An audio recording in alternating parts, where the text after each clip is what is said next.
Well, obviously it's not great, but you can't really blame the young people because there's absolutely nothing for them left to do in the park. We had a skate park, which was great. Then they closed it down, said that was no longer safe. They promised they will reinstate it. Now they changed their mind because the football pitch is apparently more important. Had a basketball court, which was another hangout place for young people, closed down. As you can see, there's just nowhere to go. So the only last place to go was the little park area, which is actually for small kids. But if, teenagers don't have anywhere to go, that's where they hang out, and that's why it happens. Yeah, I suppose as well, like you say, they've got to have somewhere to go, but also when they do get there, I suppose an education thing has to be put in place to make sure that they don't set fire to bins and benches. Well, yeah, obviously, but, I think it's just, like you said, it's boredom. They just have absolutely nowhere to go. Yeah, it's a shame. All right, well, I appreciate your time. Sorry, can I just confirm? I've got the door. No, it's fine. Yeah, don't worry. So can I start with your full name, please? Martin Barks. Martin Barks. So, Martin, you live fairly close to the park. Yeah. You've obviously seen it in all its glory, and unfortunately on its down days. A lot of vandalism, a lot of fires here in recent weeks. How concerned are you as a resident that this keeps happening? Very concerned. I mean, like I say, last week there was a fire engineer already.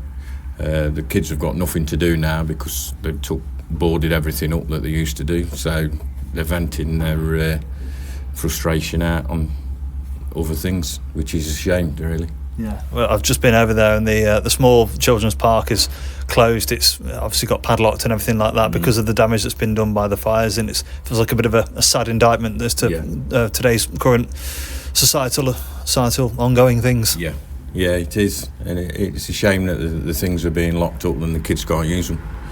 So, but I mean, the cricket club as well, they've been kicked off there, and they've been there since before the 1900s, I think. Right. But the football club have just took it over, and that's it.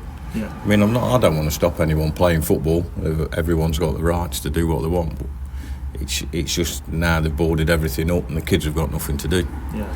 So do you think it's sort of acting out of boredom, setting fire to bins and benches? Well, it could be, but I don't know. When I was kids, we were always out playing. Now everything's being took off the kids and they're getting bored. Yeah.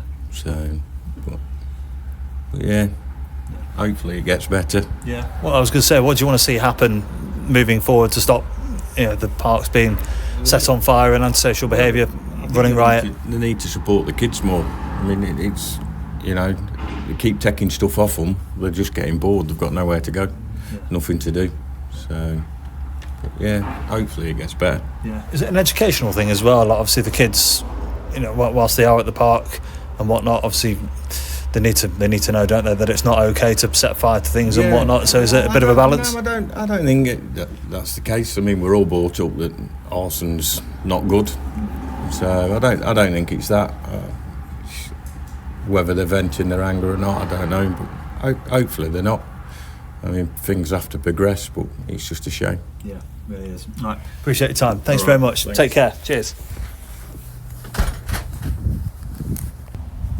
So Richard, here we are outside Hickings Lane Recreation Ground. It's a bit of a sad sight, isn't it, really? Because normally there'd be lots of happy, rosy-cheeked children enjoying their nice summery day in September, but sadly they're not able to do that purely because it's closed, but for, a very difficult reason.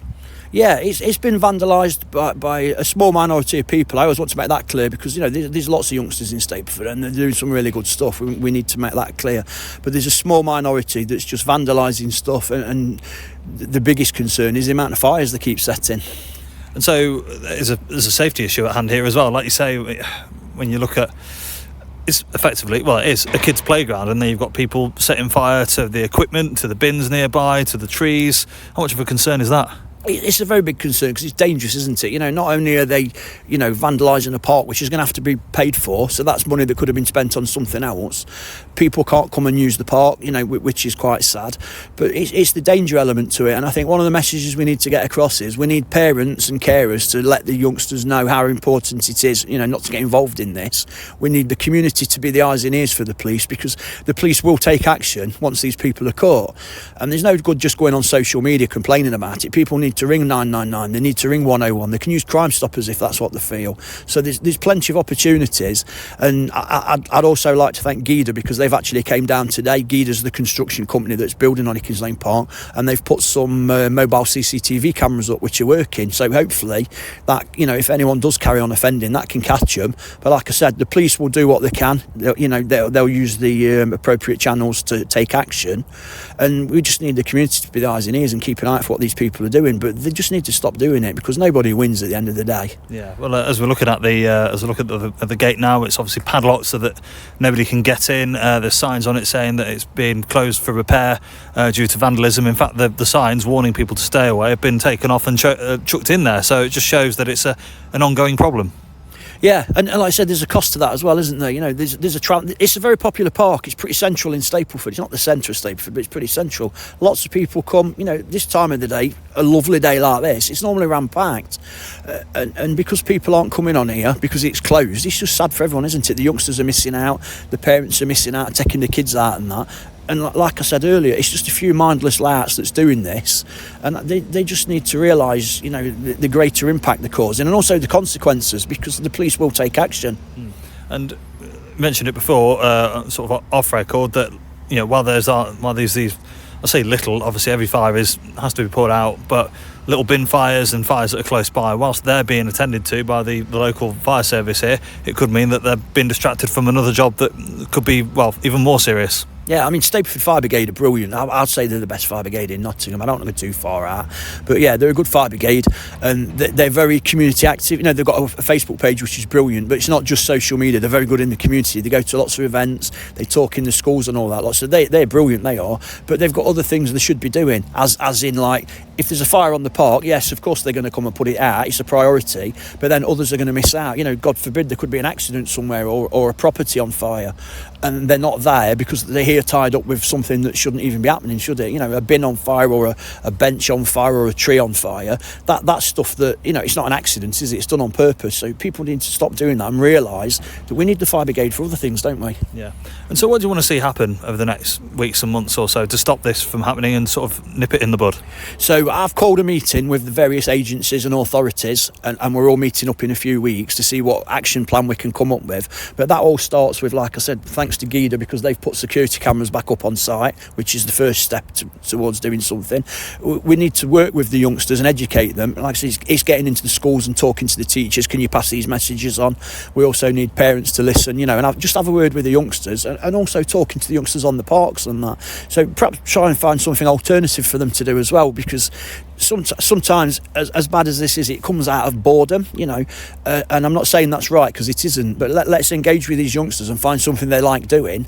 Like, I'm working with GIDA, we're going to do an art project on the hoardings on here, so let's get some adults to come along and do some professional graffiti, which I'm passionate about, but let's get the youngsters involved, and if we can give them a bit of ownership on here, they're going to look after it and be proud of it.